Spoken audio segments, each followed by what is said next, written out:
Le 15 mars dernier se déroulait à Marseille une JTJA destinée aux jeunes diplômés des quartiers prioritaires de la ville. Une opération spécifique organisée par Bruno Jonchier en partenariat avec les acteurs locaux de l'emploi et qui sera reconduite le 6 décembre à la Cité des Métiers à Marseille.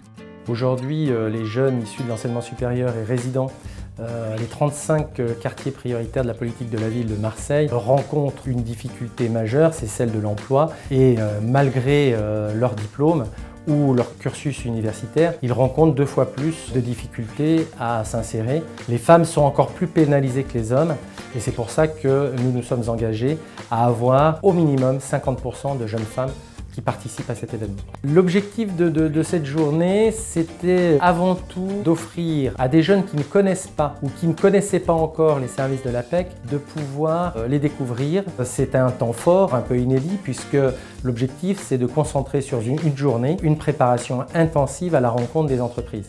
Et à l'issue de la préparation, après le jury et les ateliers, les jeunes vont rencontrer 17 entreprises qui sont présentes parce qu'elles recrutent des jeunes. Et puis c'est l'occasion aussi pour les jeunes de pouvoir participer à un parcours APEC, clé d'emploi, avec des consultants pendant l'année qui vient. Les partenaires qui nous ont permis de rendre lisible et visible notre événement, eh bien, ce sont le préfet à l'égalité des chances et l'unité départementale des Bouches-du-Rhône de la Directe, Pôle emploi, la mission locale de Marseille, la Cité des Métiers, nos quartiers ont du talent, Cap au Nord, la fondation Agir contre l'exclusion et puis également l'école de la deuxième chance de Marseille qui nous accueille aujourd'hui.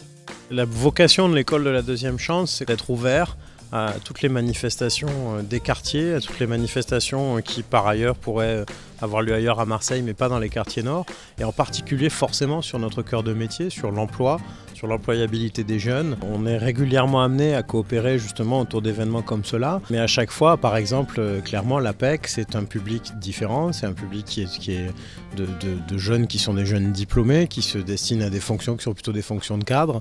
Donc c'est l'occasion aussi pour nous de confronter des modes de faire et aussi de voir tout ce qu'il y a de commun.